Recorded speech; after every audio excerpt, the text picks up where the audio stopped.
তোমার মতো মাইয়ার বয়ফ্রেন্ড লাগে নাকি? ওইটা বয়ফ্রেন্ড হবে না মামনি, বাংলায় বলো ওইটা কাস্টমার। তোমার একটা কাস্টমার লাগবে। আমার যে বয়ফ্রেন্ড ছিল আমাকে মারা দিয়ে চলে গেছে, আমি অনেক কষ্টের মধ্যে আছি। কি আরে বলো। আমাকে মারা দিয়ে চলে গেছে। মারা দিয়ে চলে গেছে এইটা হবে না মামনি, অল্প একটু কারেকশন করতে হবে। তোমাকে মেরে সে চলে গেছে। মামনি তোমার লাগবে নাকি কোনো কাস্টমার? মানে ইনবক্সে কাউরে পাঠায় দিব নাকি? ওকে ডান, ধোয়া মারার জন্য ওকে সবাই মেসেজ দিও। Okay guys. হে গাইস, আসসালামু আলাইকুম। ইতিমধ্যে আপনারা অনেক ভিডিও পাইছেন এই মাইয়া কিনে, যে কিনা পরপর দুইটা ভিডিও লিংক ভাইরাল করছে। জি স্যার। কোথায় কিভাবে কোন ভিডিও লিংক ভাইরাল করছে সেই বিষয়ে আমি আজকে কথা বলবো। তাহলে চলো মূল টপিকে ফিরি।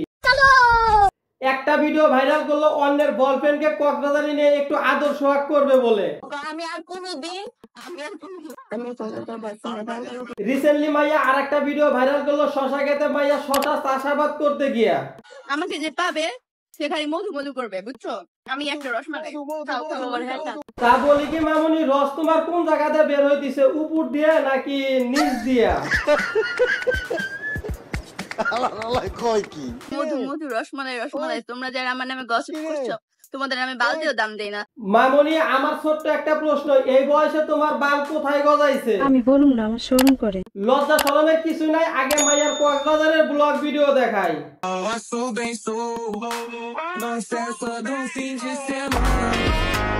এটা ছিল মাইয়ার কক্সবাজার হোটেলের ফার্স্ট ব্লগ ভিডিও। খুব দারুণ লজ্জার ব্যাপার। এই ব্লগ ভিডিওতে মাইয়া তার অডিয়েন্সের কাছে প্রমাণ করতে চাইছিল তার শরীরে কোন জায়গায় কত সাইজ লাগে। তা হয়েছেটা কি শুনি? তেমন কিছুই না গাইস, বসে বসে এই মাইয়ার শরীরে বিভিন্ন জায়গার সাইজের আমরা এক্সপ্লেনেশন করতেছি।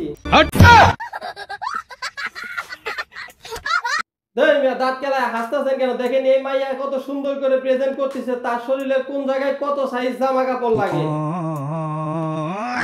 বিশ্বাস করেন ভাই, আমি যদিও কোনো ভিডিওতে কারো মা বাবা নিয়ে কথা বলি না, কিন্তু বাধ্য হয়ে এই ভিডিওতে তার মা বাবা নিয়ে কথা বলতে হচ্ছে। বলো বাবাজি। আপনাদের কি একটু লজ্জা করে না এই ধরনের মাইয়াকে জন্ম দিয়ে আবার সেই মাইয়াকে সোশ্যাল মিডিয়ায় ছেড়ে দিতে?